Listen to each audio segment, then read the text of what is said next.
Pemirsa Anda kembali menyaksikan Nusantara Business Hour. Pemerintah resmi memulai babak baru. Tata kelola ekspor komoditas nasional, di mana mulai 1 Juni 2026 ekspor sejumlah komoditas strategis memasuki masa transisi skema satu pintu melalui PT Danantara Sumber Daya Indonesia atau DSI. Kebijakan ini digadang-gadang menjadi upaya menutup kebocoran devisa, memperkuat transparansi, dan meningkatkan daya saing ekspor Indonesia. Namun di sisi lain, sejumlah pelaku usaha mempertanyakan dampak implementasi skema ini terhadap fleksibilitas dan kecepatan transaksi perdagangan global.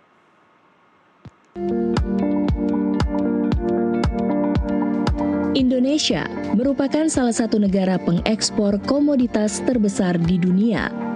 Batu bara, minyak sawit, dan berbagai produk mineral menjadi andalan ekspor sekaligus sumber devisa utama bagi perekonomian nasional.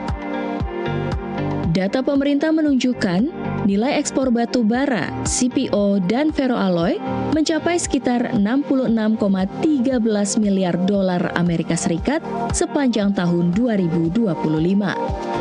Nilai tersebut setara sekitar 23,4% dari total ekspor nasional. Besarnya nilai perdagangan tersebut menjadi alasan pemerintah melakukan reformasi tata kelola ekspor melalui pembentukan PT Danantara Sumber Daya Indonesia atau DSI. Pemerintah menilai selama ini masih terdapat berbagai persoalan dalam perdagangan komoditas nasional, mulai dari praktik under-invoicing, transfer pricing, hingga devisa hasil ekspor yang dinilai belum seluruhnya kembali dan tercatat secara optimal di dalam negeri. Presiden Prabowo Subianto bahkan menyebut, praktik-praktik tersebut telah menyebabkan Indonesia kehilangan potensi manfaat ekonomi yang sangat besar dari kekayaan sumber daya alam yang dimiliki.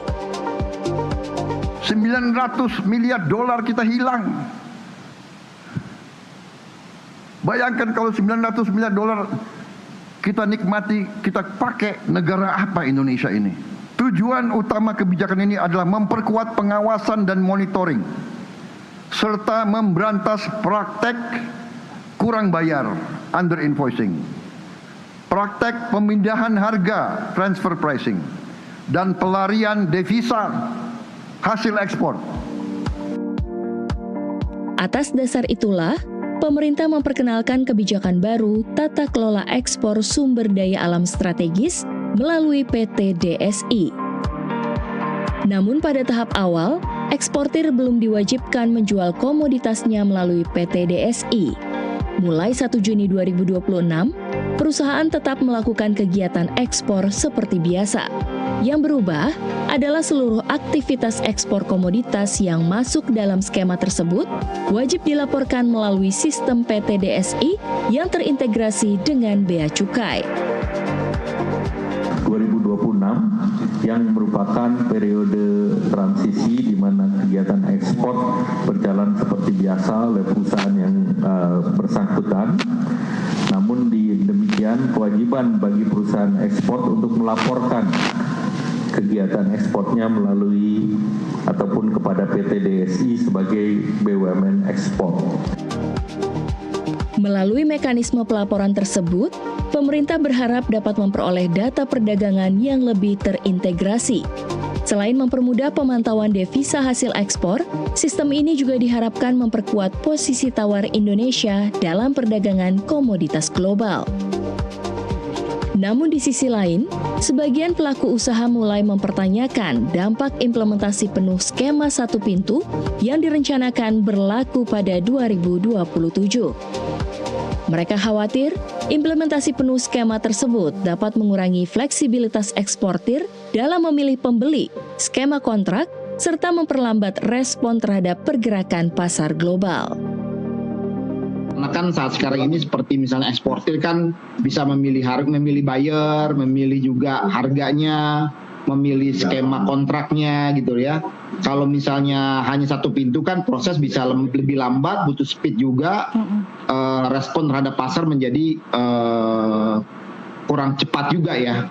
Dan mungkin juga pengalaman juga tentang BUMN misalnya ada tantangan di budaya birokrasi, kelambatan mengambil keputusan tadi resiko-resiko ya terhadap misalnya kasus-kasus hukum yang pernah ada kan. Jadi ini juga menjadi salah satu harus dikelirkan juga gitu ya.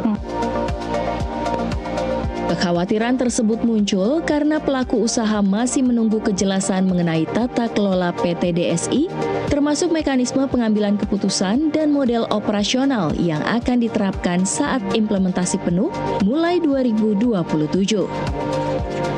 Pemerintah dan Danantara memastikan masa transisi selama 6 bulan dimanfaatkan untuk membangun fondasi kelembagaan dan infrastruktur pendukung sebelum skema ini diterapkan secara penuh.